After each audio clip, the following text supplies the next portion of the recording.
الحمدللہ والصلاۃ والسلام علی رسول اللہ اعوذ باللہ من الشیطان الرجیم بسم اللہ الرحمن الرحیم ناظرین و سامعین السلام علیکم ورحمۃ اللہ وبرکاتہ۔ الحمدللہ سورہ البقرہ کل عرفان بھائی نے مکمل کی، اللہ عز و جل نے بہترین اجر عطا فرمائے۔ آج ہم انشاءاللہ سورہ آل عمران کا خلاصہ، احکامات اور تفہیم پیش کریں گے۔ قرآن میں سورہ آل عمران کو سورہ البقرہ کے فوراً بعد رکھا گیا۔ نبی صلی اللہ علیہ وسلم نے ان دو سورتوں کو چمکتی سورتیں فرمایا جو قیامت کے دن اپنے پڑھنے والوں کے لیے بخشش کی حجت کرتی ہوئی آئیں گی۔ اس سورہ میں دو بڑے خطاب ہیں۔ پہلا خطاب اہل کتاب بالخصوص نصارہ سے ہے۔ اہل کتاب کو اتحاد و تعاون کی دعوت دی گئی ہے کہ کم از کم توحید کی حد تک مسلمانوں کے ساتھ مل کر کام کریں۔ وفد نجران کی آمد کے موقع پر ان کے عقیدہ الوہیت مسیح کی بھرپور تردید کی گئی۔ دوسرا خطاب براہ راست امت مسلمہ سے ہے۔ غزوہ بدر کا تجزیہ، منافقین اور یہود کی ریشہ دوانیاں، اور پھر غزوہ احد کے حالات و واقعات، اور اس کے فوراً بعد پیدا ہونے والی سنگین صورتحال پر تبصرہ ہے۔ اس موقع پر اہل ایمان کو خصوصی ہدایات دی گئی ہیں اور مسلمانوں کی کمزوریوں کی نشاندہی کر کے اصلاح کی ہدایت دی گئی ہے۔ تو آئیے آغاز کرتے ہیں سورہ آل عمران، خلاصہ و تفہیم۔ بسم اللہ الرحمن الرحیم۔ الف لام میم۔ اللہ وہ ذات اقدس ہے جو ہمیشہ سے قائم ہے اور ہمیشہ رہے گا، ساری کائنات کو قائم کرنے والا، محافظ و نگران۔ اے نبی صلی اللہ علیہ وسلم، ہم نے یہ عظمتوں کا مرقع کتاب آپ پر نازل کی جو سراسر حق اور سچائی ہے۔ ہم ہی قرآن سے پہلے انسانیت کی رہنمائی کے لیے تورات اور انجیل نازل کر چکے۔ یہ کتاب حق و باطل میں فرق کر کے راہ ہدایت کو نکھار کر سامنے لانے والی ہے۔ اب جو کہ اس کتاب کا انکار کرے وہ خیر سے محروم ہے، اور آخرت میں ایک ہولناک عذاب اس کا منتظر ہے۔ اے میرے بندوں، زمین و آسمانوں کی کوئی شے مجھ سے مخفی نہیں۔ یہ تمہارا رب ہی ہے جو ماؤں کے پیٹوں میں جیسے چاہتا ہے تمہاری صورت گری کرتا ہے۔ اسی نے اس کتاب میں دو طرح کی آیات نازل فرمائی، محکمات جن کا مفہوم بالکل واضح ہے اور یہی ام الکتاب ہے، اور متشابہات جن کے مفہوم میں اشتباہ کی گنجائش ہے، اور ان کا اصل مفہوم اللہ کے سوا کوئی نہیں جانتا۔ جن کے دلوں میں ٹیڑھ ہے وہ متشابہات کے پیچھے پڑتے ہیں تاکہ خلق خدا کو گمراہ کر سکے، اور جو لوگ عقل سلیم رکھتے ہیں وہ محکمات کی پیروی کرتے ہیں اور ایمان کی سلامتی اور اعمال صالحہ کے ساتھ زندگی بسر کرتے ہیں۔ یہ نیکوکار اپنے رب کی شان بیان کرتے ہیں کہ اے ہمارے رب، یہ کائنات تیری ہی عطا و بخشش کا نمونہ ہے۔ عطا و بخشش تیری شان ہے۔ اب جب کہ تو ہمیں ہدایت کی راہ پر لگا چکا، ہمیں کبھی بھی اس راہ سے بھٹکنے نہ دینا۔ اے ہمارے رب، قیامت کی ہولناکیاں واقع ہو کے رہیں گی، ہمیں اس دن کی رسوائی سے بچا لینا۔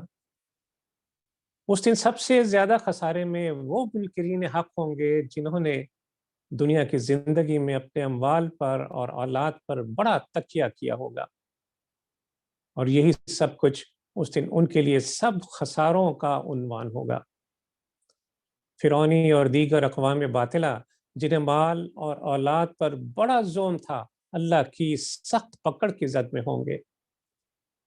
کفار کے مقدر میں مغلوبیت لکھ دی گئی ہے، وہ اپنے منطقی انجام کو پہنچ کر رہیں گے۔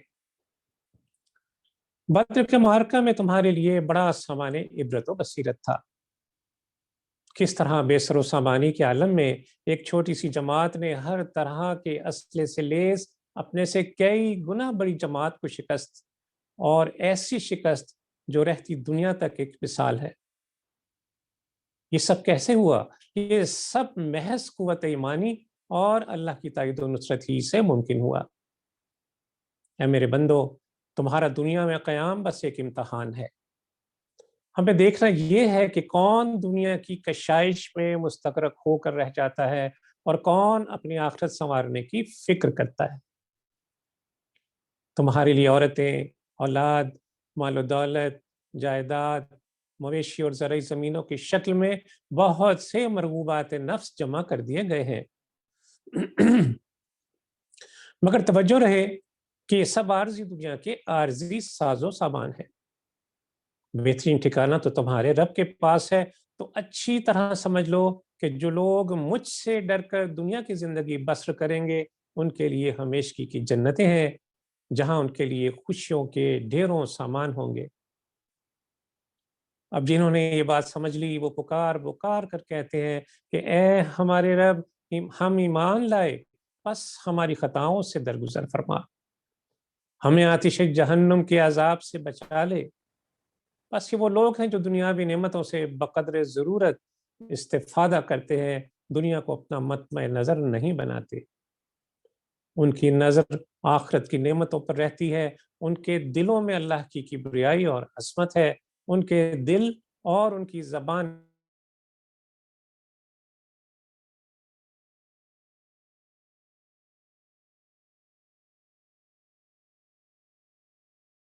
ہم آہنگ ہے، ان کی جائے نعمتیں ذخیرہ کرنے کے، یہ نعمتیں تقسیم کرنے والے۔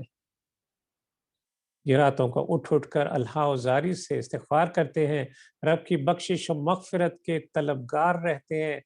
بس اے میرے بندو، تم بھی حسن عمل کی یہ پونجی سمیٹو تاکہ آخرت میں میری نعمت کے حقدار بن سکو۔ کائنات کی سب سے بڑی حقیقت یہ ہے کہ اللہ عز و جل اپنی الوہیت میں یکتا ہے۔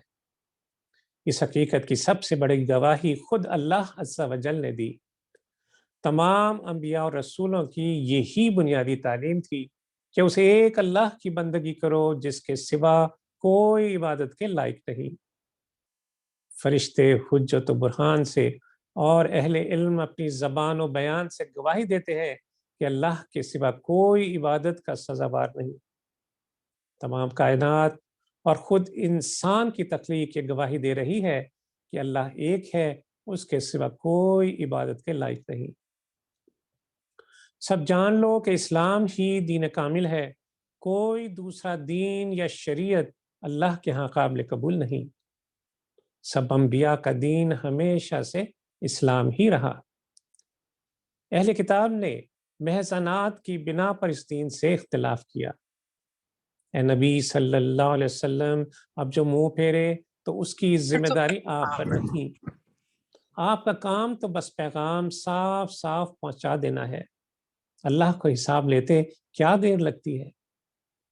اہل کتاب کا تو یہ حال ہے کہ اگر ان کی اپنی کتاب ہی سے فیصلہ کر دیا جائے تو منہ پھیر جاتے ہیں۔ یہ جہنم کے حوالے سے خام خیالیوں اور جھوٹی تمناؤں کا شکار ہے۔ اس دن ان کا کیا حال ہوگا جب یہ جہنم کے کنارے جمع کیے جائیں گے؟ سب جان لو، بادشاہ کوئی نہیں سوائے اللہ عز و جل کے، مالک کوئی نہیں سوائے اس مالک الملک کے، وہ جسے چاہتا ہے حکومت دیتا ہے، جس سے چاہتا ہے چھین لیتا ہے۔ عزت و ذلت سب اسی کے ہاتھ ہے، وہی ہر بھلائی کا مالک ہے، وہی رات کو دن سے نکالنے والا اور جاندار کو بے جان سے پیدا کرنے والا ہے۔ وہ صاحب قدرت ہے، جسے چاہتا ہے بے حساب رزق عطا فرماتا ہے۔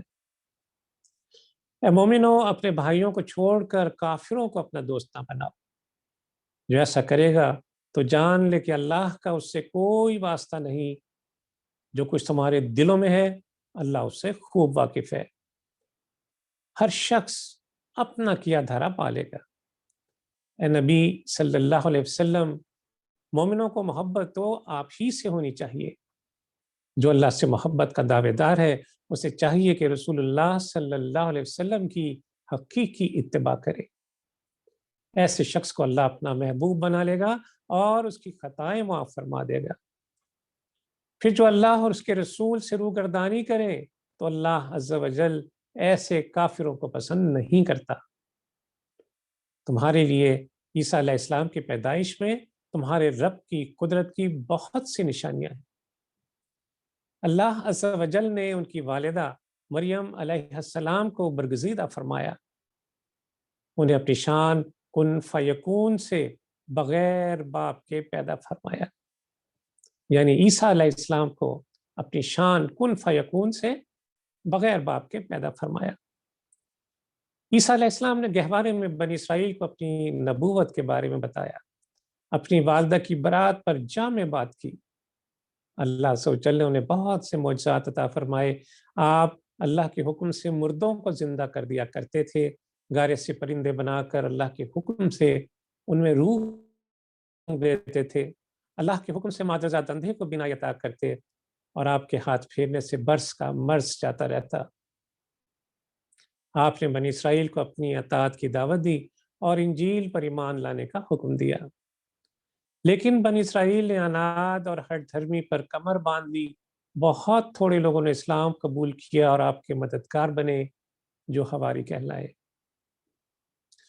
جب بنی اسرائیل کی دشمنی حد سے بڑھ گئی اور انہوں نے آپ کو سولی پر چڑھانے کا منصوبہ بنا لیا تو اللہ عز و جل نے آپ کو آسمان پر اٹھا لیا۔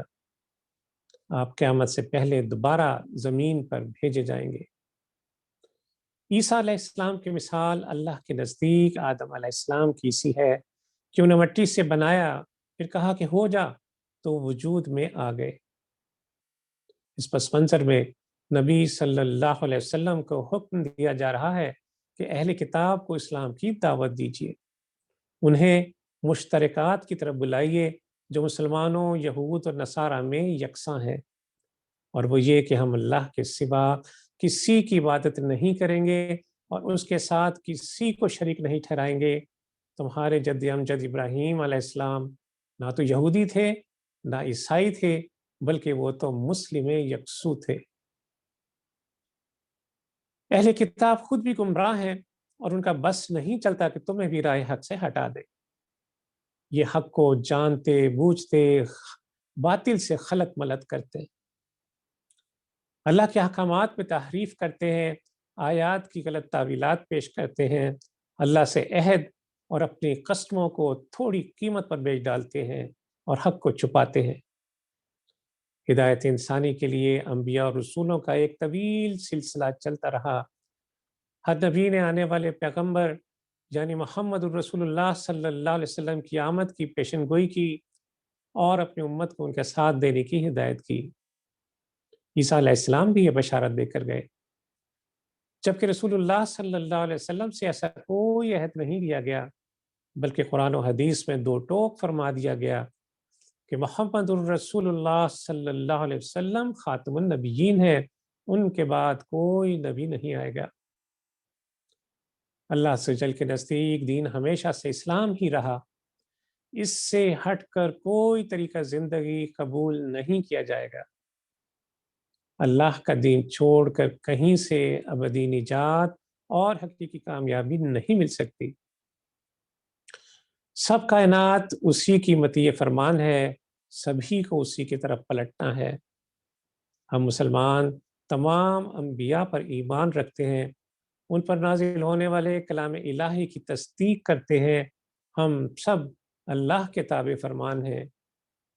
اب جو حقانیت اور صداقت کی واضح دلیلیں دیکھ کر بھی ایمان نہ لائیں تو یہی در حقیقت اللہ کی رحمت سے دور ہیں۔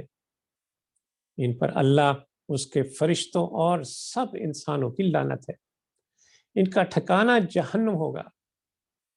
مگر جو سچے دل سے توبہ کر لے، اپنے رب کی طرف پلٹ آئے تو ایسوں کے لیے بخشش و مہربانی کا وعدہ ہے۔ اللہ عز و جل کی رحمت بے کراں انہیں اپنے دامن میں سمیٹ لے گی، مگر جو کفر پر ڈٹے رہے اور اسی پر جان دے دی، ان کے لیے شدید ترین عذاب ہے۔ وہ روح زمین بھر کے بھی سونا فدیہ میں دے دے، وہ قبول نہیں کیا جائے گا۔ اے میری ہدایت کے طلبگار بندو، راہ ہدایت پانے کے لیے ضروری ہے کہ جو کچھ ہم نے تمہیں دیا اسے ہماری راہ میں خرچ کرو۔ یاد رکھو تم نیکی کے اصل درجے کو نہیں پہنچ سکتے تا وقت یہ کہ اپنا پسندیدہ مال اللہ کی راہ میں خرچ کرو۔ بس یہ تمہاری وفاداری کا امتحان ہے۔ یاد رکھو حرام اور حلال کا فیصلہ صرف اللہ کا حق ہے۔ جب یہود نے خود ہی سے کئی حلال چیزیں اپنے اوپر حرام ٹھہرا لی تو اللہ عز و جل نے سزا کے طور پر کئی پاکیزہ چیزیں یہود پر حرام کر دیں جو کہ پہلے ان کے لیے حلال ٹھہرائی گئی تھی۔ پس تم ملت ابراہیم کی اتباع کرو جو حلال و حرام کے بارے میں احکام الہی کے پابند تھے۔ یہود کا اعتراض تھا کہ بیت المقدس کے ہوتے ہوئے مسلمانوں نے اپنا قبلہ کیوں تبدیل کر لیا؟ جب ابراہیم علیہ السلام کی اتباع کا حکم دیا گیا تو کعبۃ اللہ کی تعظیم، فضیلت و حرمت کا اقرار بھی ملت ابراہیمی میں شامل ہے۔ یہ روئے زمین پر اللہ کا پہلا گھر، یہ برکت، حرمت اور امن کا گھر ہے۔ قدرت رکھنے والوں پر اس کا حج فرض کیا گیا ہے۔ اے یہود، اللہ تمہاری چالوں اور جدال سے خوب واقف ہے۔ مسلمانوں، تم یہود کے مکر و فریب اور چالوں سے بچ کر رہو۔ ان کا بس نہیں چلتا کہ تمہیں کفر کی طرف پلٹا دے اور تمہیں گروہ درد گروہ تقسیم کر دے۔ بس تم فرقوں میں تقسیم ہو کر اختلاف میں نہ پڑ جانا، ورنہ قیامت کے دن نامراد ٹھہرائے جاؤ گے۔ تم پر لازم ہے کہ تم دین اسلام اور قرآن و سنت کو مضبوطی سے تھام لو، زندگی کے ہر معاملے میں مجھ سے ڈرتے رہو اور آخری سانس تک دین اسلام پر قائم رہو۔ یاد کرو نعمت اسلام سے پہلے تم عداوتوں اور جنگ و جدل کا شکار تھے۔ قتل و غارت اور لوٹ مار نے تمہیں جہنم کے کنارے لا کھڑا کیا تھا، مگر اللہ نے تم پر کرم کیا، تمہارے دلوں میں باہم محبتیں پیدا فرما دی اور تمہیں بھائی بھائی بنا دیا۔ دیکھو یہ تقوی، اللہ کی رسی کو تھامنا، باہم محبت اور اتفاق و اتحاد، یہ سب جب ہی قائم رہ سکتا ہے جب تم میں سے ایک جماعت مستقلاً لوگوں کو خیر کی دعوت دیتی رہے اور برائی سے روکتی رہے۔ آج کے دور میں تو اب یہ ملت کا اجتماعی فریضہ بن چکا ہے کہ جن کو اللہ نے صلاحیت دی ہے وہ اس بڑے کام کو لے کر چلے۔ جان لو کہ فلاح انہی لوگوں کو نصیب ہوگی۔ اے مسلمانوں، یہود و نصارہ کی طرح دین میں اختلاف اور افتراق پیدا نہ کرنا۔ قرآن و حدیث سے اجتماعی وابستگی کو مضبوط بناؤ۔ تم میں سے کوئی شریعت کی پابندیوں سے آزاد نہیں۔ منصوص احکامات میں الگ الگ راستے نہ نکالنا، اسلامی اقدار کو غیر معتبر نہ ٹھہرانا، حتی الامکان اختلافات سے بچتے رہو۔ یاد رکھو قیامت کے دن کچھ چہرے سورج کی طرح روشن اور چمکدار ہوں گے اور کچھ چہرے کولتار سے زیادہ سیاہ ہوں گے۔ یہ وہ لوگ ہوں گے جنہوں نے دین کے روشن چہرے پر محض نفسانی خواہشات کی بنا پر اختلافات کی سیاہی ملنے کی کوشش کی ہوگی۔ ان کے لیے جہنم کی سخت سزا ہے۔ صحابہ رسول رضی اللہ عنہم اجمعین کی مثال آسمان کے ستاروں کی دی گئی ہے، بعض زیادہ روشن ہے، بعض سے ہر ایک کے لیے نور ہے۔ آپ ان میں سے کسی کے قول کی بھی اتباع کریں، انشاءاللہ ہدایت پر رہیں گے۔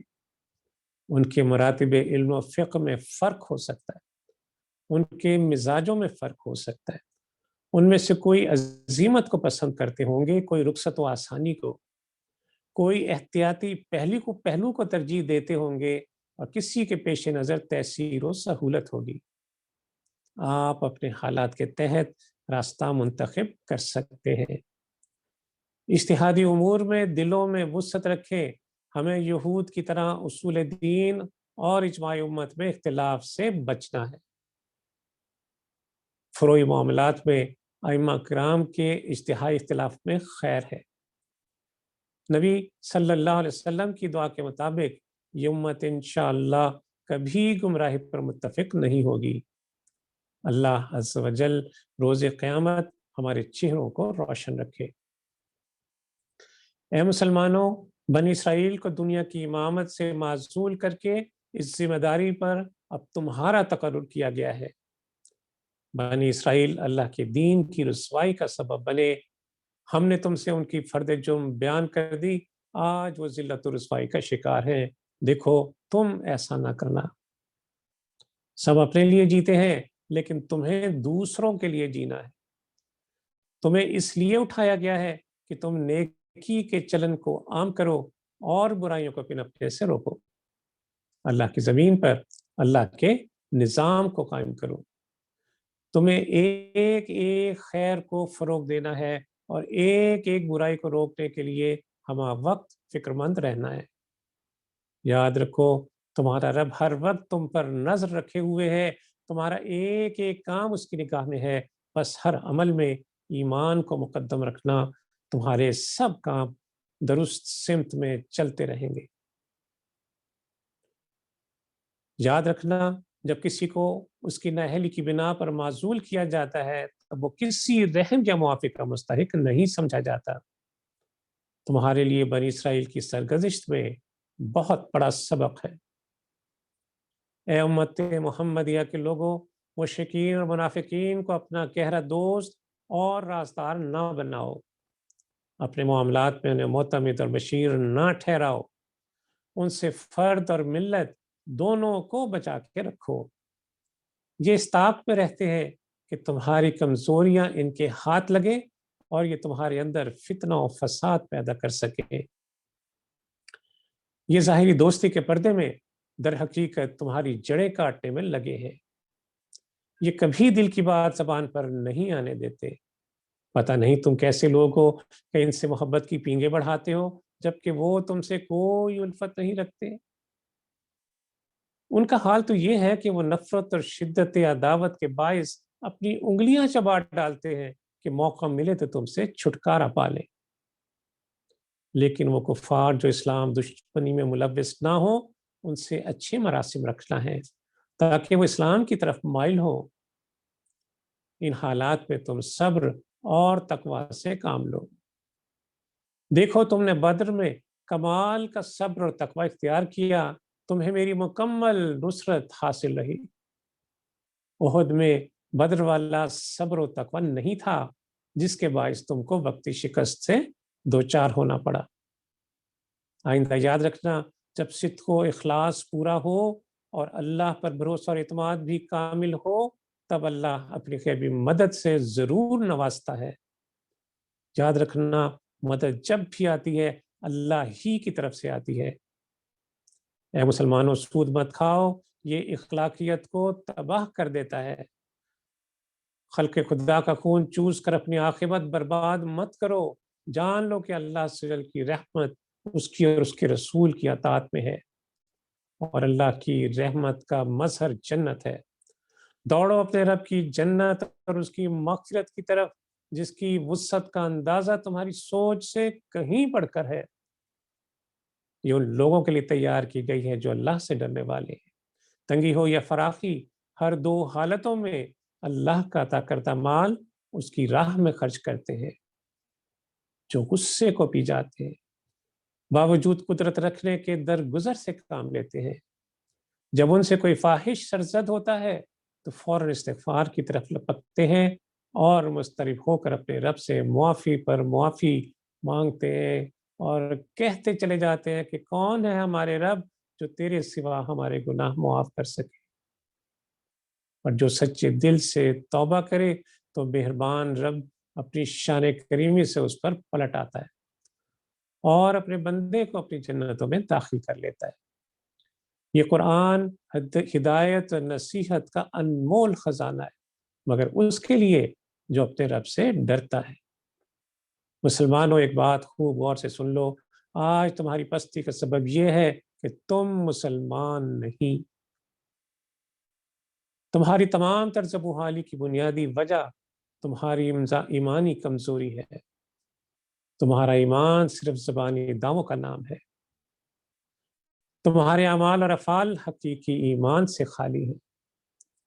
اگر آج تمہارا باطن ایمان سے منور ہو جائے، اپنے رب پر کامل بھروسہ ہو جائے تو غلبہ اہل ایمان ہی کا مقدر ہے۔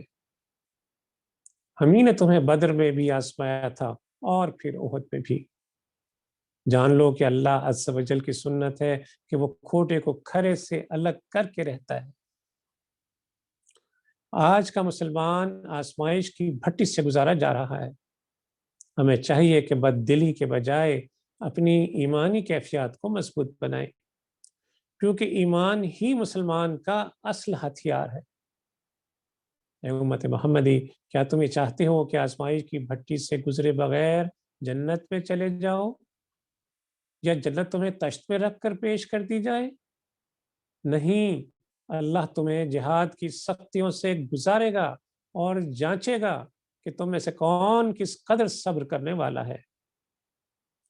غزوہ احد کی ابتدا میں اسلام کے جانبازوں نے دشمنوں کی صفیں الٹ دی۔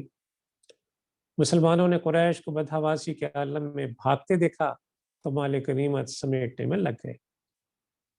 دشمن نے پلٹ کر آگے اور پیچھے سے مسلمانوں کو اپنی تلواروں کی دھار پہ لے لیا۔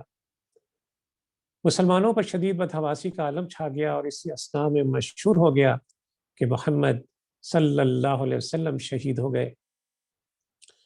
شدت غم اور مایوسی کے عالم میں مسلمانوں نے دل چھوڑ دیا اور ہتھیار پھینک کر بیٹھ گئے۔ یہاں قرآن چن جوڑتا ہے کہ تم شاید محمد الرسول اللہ کے لیے لڑنے آئے تھے۔ یہ نہ سوچا کہ محمد الرسول اللہ خود کس کے لیے لڑنے آئے تھے۔ محمد صلی اللہ علیہ وسلم صرف اللہ کے رسول ہیں، خدا نہیں۔ ان سے پہلے کتنے رسول آئے اور چلے گئے، محمد صلی اللہ علیہ وسلم تو بہرحال ایک بشر ہی ہیں، اور ہر بشر پر موت نے بہرحال آنا ہی ہے۔ تو کیا اگر ان کی موت واقع ہو جائے یا ان کو قتل کر دیا جائے تو تم دین سے پھر جاؤ گے؟ جو کوئی ایسا کرے گا وہ اپنا ہی نقصان کرے گا۔ اصل اور باقی رہنے والی چیز حق ہے، بس اصل فکر اسی کی اور صرف اسی کی ہونی چاہیے۔ عقیدت و محبت کا جذبہ ایسا شدید جذبہ ہے کہ بڑوں بڑوں کی عقل پر غالب آ جاتا ہے۔ عمر فاروق رضی اللہ تعالیٰ عنہ کو جب خبر پہنچی کہ رسول اللہ صلی اللہ علیہ وسلم اس جہان فانی سے رخصت ہو گئے تو یہ خبر برداشت نہ کر سکے۔ شدت جذبات سے مسجد نبوی کے صحن میں برہنہ تلوار لے کر کھڑے ہو گئے کہ جو شخص یہ کہے گا کہ محمد صلی اللہ علیہ وسلم انتقال کر گئے ہیں، میں اس کا سر اڑا دوں گا۔ اسی اثناء میں صدیق اکبر رضی اللہ تعالیٰ عنہ منبر پر تشریف لے گئے اور فرمایا، اللہ من کان یعبد محمدا صلی اللہ علیہ وسلم فانما محمدا قد مات ومن کان یعبد اللہ فان اللہ حی لا یموت۔ جو شخص محمد صلی اللہ علیہ وسلم کی عبادت کرتا ہو اسے معلوم ہونا چاہیے کہ آپ صلی اللہ علیہ وسلم وفات پا چکے، اور جو شخص اللہ کی عبادت کرتا ہے اسے معلوم ہونا چاہیے کہ اللہ زندہ ہے، اسے کبھی موت نہیں آئے گی۔ اور پھر آپ رضی اللہ عنہ نے یہ آیت پڑھی، وما محمد الا رسول قد خلت من قبله الرسل افإن مات او قتل انقلبتم على اعقابكم ومن ينقلب على عقبيه فلن يضر الله شيئا وسيجزي الله الشاكرين۔ کہ محمد اس کے سوا کچھ نہیں کہ بس ایک رسول ہے، ان سے پہلے اور رسول بھی گزر چکے ہیں، پھر کیا اگر وہ مر جائیں یا قتل کر دیے جائیں تو تم لوگ الٹے پاؤں پھر جاؤ گے؟ یاد رکھو جو الٹا پھرے گا وہ اللہ کا کچھ نقصان نہ کرے گا، البتہ جو اللہ کا شکر گزار بن کے رہے گا اللہ سے اس کی بہترین جزا پائے گا۔ مسلمانوں، موت سے خوف مت کھاؤ۔ کوئی شخص نہ تو اللہ کے مقرر کیے ہوئے وقت سے پہلے مر سکتا ہے اور نہ اس کے بعد زندہ رہ سکتا ہے۔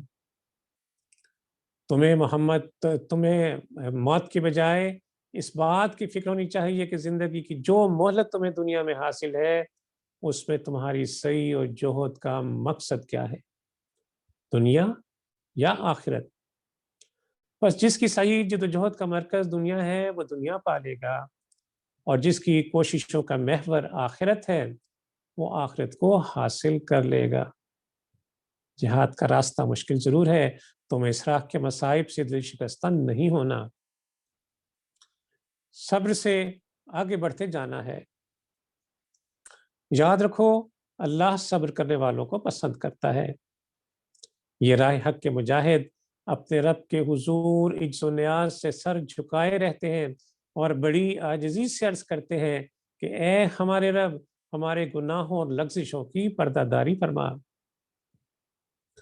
اس کام میں جو ہم سے زیادتیاں ہو گئیں ان سے درگزر فرما، ہمیں کافروں کے مقابلے میں ثبات اور فتح نصیب فرما۔ ایسوں کو ان کے رب نے دنیا میں بہترین بدلہ عطا فرمایا اور آخرت کے بدلے کے تو کیا ہی کہنے۔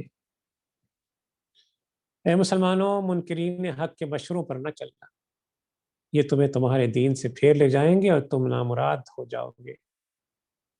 ان قریب ہم ان کے دلوں میں تمہارا خوف بٹھا دیں گے۔ احد کے میدان میں جب تک تم ہمارے حکم پر عمل کرتے رہے، ہماری تائید و نصرت میں حاصل رہی، مگر جو ہی تم نے باہم اختلاف کیا اور مال کی محبت تمہارے دل میں جڑ پکڑی، اللہ نے تمہیں کافروں کے مقابلے میں ہزیمت سے دوچار کیا تاکہ تم سبق سیکھو۔ پھر ہم نے تم پر سکینت نازل کی اور تمہیں حالت غم سے نکال دیا، اور جنہیں شیطان نے لغزش پر ورغلایا انہیں معاف کر دیا۔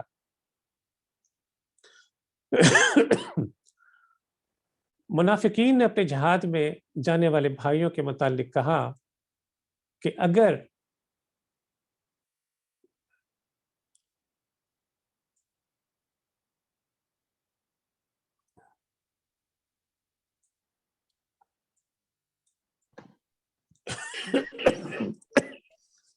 مجھے پانی دے دیں۔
اللہ رب العالمین ہمارے شہزاد بھائی کو صحت دی، ساتھ ہی ساتھ رہیں گے۔ 1-2 منٹ میں انشاءاللہ پروگرام کو کنٹینیو کریں گے۔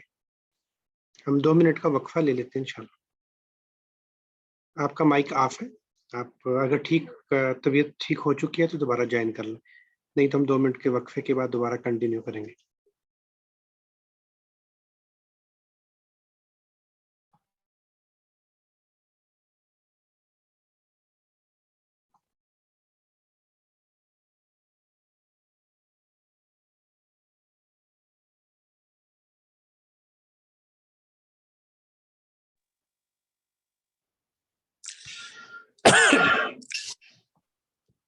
مسلمانوں،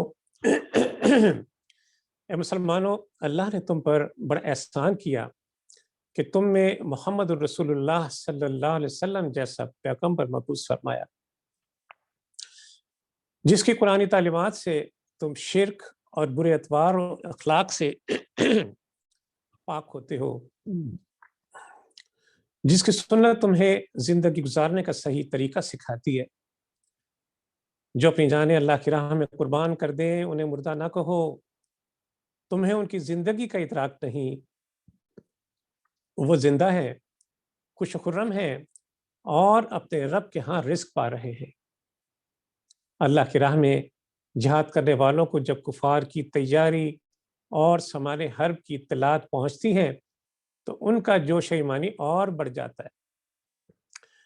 وہ نہایت استقلال سے بے خوف ہو کر کہتے ہیں کہ ہمیں تو بس اللہ ہی کافی ہے جو سب سے بڑھ کر کارساز ہے۔ مسلمانوں کفار اسلام کو مٹانے کے لیے کوششیں اور دوڑ دھوپ کرتے ہیں، ان کی یہ دوڑ دھوپ تمہیں آزردہ نہ کر دے۔ یہ اسلام کو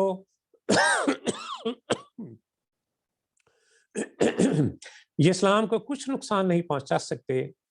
ان کی دنیاوی چمک دمک، تجارت اور ترقی اور سامان جنگ سے پریشان ہونے کی کوئی ضرورت نہیں۔ یہ صرف ہماری ڈھیل ہے کہ یہ خوب گناہ سمیٹ لیں، اور پھر ان کے لیے شدید ذلت کا عذاب ہے۔ اللہ عز و جل مخلصین اور منافقین کو چھانٹ کر رہتا ہے، لیکن غیب کا علم کسی کو نہیں دیتا کہ کون اخلاص پر ہے اور کون نفاق پر ہے۔ ہاں، اپنے پیغمبروں میں سے جس کو چاہے وحی کے ذریعے مطلع کر دیتا ہے۔ لوگ جان لیں کہ بخل کی روش ان کے لیے ہرگز اچھی نہیں۔ یاد رکھو، مال اللہ ہی کا ہے، اسی کی راہ میں خرچ کرنا ہے۔ اے دنیا والو، کان کھول کر سن لو، تم میں سے ہر شخص کو موت کا ذائقہ چکھنا ہے۔ یہ فانی دنیا محض دھوکے کا سامان ہے، جو آگ سے بچا کر جنت میں داخل کر دیا گیا، بس وہی کامیاب ہے۔ مسلمانوں، تمہیں انفاق فی سبیل اللہ اور جہاد فی سبیل اللہ کی دو بڑی آزمائشوں سے گزارا جائے گا۔ تمہیں اہل کتاب و مشرکین سے دین اسلام اور پیغمبر اسلام کے بارے میں بہت سی تکلیف دہ باتیں سننا پڑیں گی۔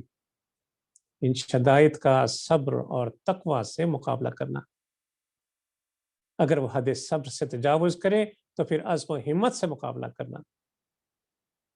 زمین و آسمان کی تخلیق اور گردش لیل و نہار میں عقل مندوں کے لیے رب کو پہچاننے میں بہت سی نشانیاں ہیں۔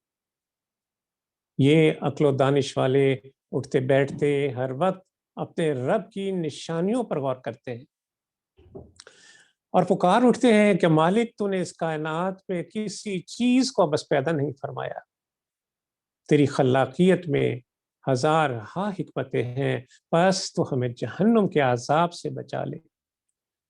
جسے تو نے آتش جہنم میں ڈال دیا، اسے تو بڑی رسوائی میں ڈال دیا۔ اے رب، ہم نے نبی صلی اللہ علیہ وسلم کی پکار پر لبیک کہا، بس ہمارے قصوروں کو معاف فرما، ہمارا خاتمہ نیک لوگوں کے ساتھ فرما، ہمیں روز قیامت رسوا نہ کرنا۔ جواب میں اللہ جل نے فرمایا کہ اے میرے بندو، میری عطا تمہاری طلب اور گمان سے کہیں زیادہ ہوگی۔ بے شک بندے رب کی شان کریمی کا اندازہ نہیں لگا سکتے۔ اے مسلمانوں، کفار کی زندگی کی آسائشیں، ان کے چمکتے کاروبار اور تجارتیں، ملکوں پر ان کا تصرف، خود اہل ایمان پر ان کا غلبہ اور تسلط تمہیں کسی دھوکے میں نہ ڈال دے۔ یہ سب تھوڑے سے فائدے کی عارضی سی چیزیں ہیں، آخر کار ان کا ٹھکانہ جہنم ہی ہوگا۔ لیکن جنہوں نے اللہ سے ڈر کر زندگی بسر کی ہوگی، ان کے لیے جنت کے بہترین باغات ہیں اور جنت کی نعمتیں ہیں۔ بس اہل ایمان، صبر سے کام لو، باطل کے مقابلے میں پامردی دکھاؤ، حق کی خدمت کے لیے کمر بستہ رہو، انشاءاللہ تم ہی فلاح پاؤ گے۔ ناظرین و سامعین، الحمدللہ سورہ آل عمران مکمل ہوتی ہے۔ اللہ عز و جل سے دعا ہے کہ وہ ہمیں آخری سانس تک دین اسلام پر قائم رکھے، رسول اللہ صلی اللہ علیہ وسلم کی لائی ہوئی شریعت پر قائم رہنے کی توفیق عطا فرمائے، ہمیں حیات بعد از ممات پر مکمل ایمان عطا فرمائے اور اس کی تیاری کی توفیق عطا فرمائے۔ ہم مسلمانوں میں باہم الفت و محبت اور اتفاق و اتحاد عطا فرمائے۔ اللہ عز و جل ہمارے دلوں کو جوڑ دے، ہمیں اسلام پر کاربند فرمائے، ہماری اس لغزشوں پر، ہماری کوتاہیوں پر ہماری پکڑ نہ فرمائے۔ اللہ عز و جل ہمیں اسلام پہ زندہ رکھے، حالت ایمان پر اس دنیا سے لے جائے۔ وصلی اللہ تعالیٰ علی خیر خلقہ محمد وعلی آلہ وصحبہ وسلم۔ جزاک اللہ خیرا کثیرا۔